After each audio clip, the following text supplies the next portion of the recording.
les sorties, l'AGEX vous présente en inventaire, ce qui est d'ailleurs normal, parce qu'il y a eu des mouvements de stock.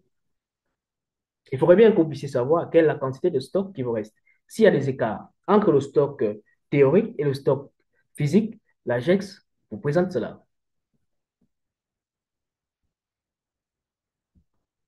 Les écarts.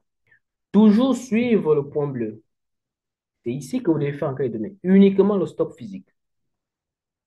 Donc, après les mouvements, vous allez vérifier physiquement ce qui vous reste en stock et vous intégrez les données ici. Et l'AGEX va vous dire, par rapport au stock physique, voici le stock théorique. S'il y a maintenant Mali, Boni ou rien, l'AGEX va vous le dire. Allons-y dans la matrice. Avant de parler de l'inventaire, rappelons d'abord ceci. Hormis les sorties, qui sont des charges, il y a d'autres charges. Il y a d'autres charges qui ne sont pas nécessairement les charges variables. Nous avons d'autres charges qu'on appelle les charges fixes. Vous avez par exemple le loyer.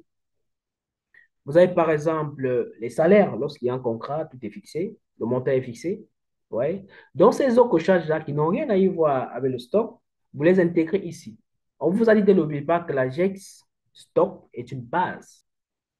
Il y a d'autres entreprises qui ont voulu qu'on les ajoute un tableau du résultat. Et pour ajouter un tableau du résultat, il faut tenir compte de toutes les charges possibles. Il faut également tenir compte des ventes. Naturellement, c'est la matrice d'une entreprise. Donc, vous allez voir des feuilles qu'on a rajoutées pour adapter cela aux besoins de l'entreprise. Nous vous avons dit dès le départ que la matrice est une base et on l'adapte aux besoins des entreprises. Sinon, sa fonction première, c'est notamment la gestion des stocks. Venons à l'inventaire. Nous vous avons dit après les sorties, la matrice vous présente l'inventaire. C'est à vous de venir intégrer notamment le stock physique. C'est-à-dire, il faut aller compter pièce par pièce ce qui vous reste physiquement. Et vous venez intégrer ces données-là ici. Nous mettons 40, par exemple. Alors, qu'est-ce que l'AGEX vous dit? L'AGEX vous dit, le stock théorique, il devrait naturellement rester 50 yaourts. Ça veut dire qu'il manque 10 yaourts. Lorsque vous voyez le moins devant là, il manque 10 yaourts. Si nous mettons alors les 50,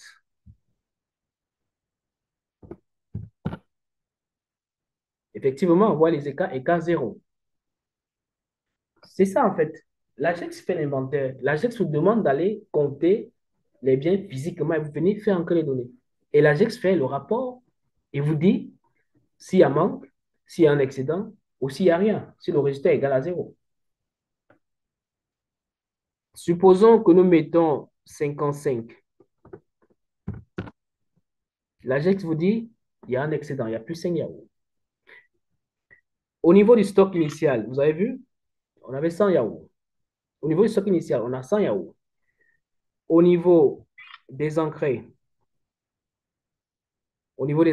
200 yaourts. Donc, on a 100 plus 200, ça fait 300 yaourts. Combien avons-nous consommé? On a consommé 250 yaourts. Donc, vous comprenez que il nous reste 50 yaourts en stock. Donc, si ici, on met 55 yaourts, on a compté 55 yaourts, ça veut dire qu'il y a un excédent, il y a un boni d'inventaire. C'est ce qui explique les 50 yaourts ici. Si vous mettez moins de 50, vous mettez moins de 50, et mais un signe négatif devant, ça veut dire qu'il manque 10 yaourts. C'est cela. Alors, vous avez une autre feuille là qu'on appelle interprétation qui approfondit notamment les écarts.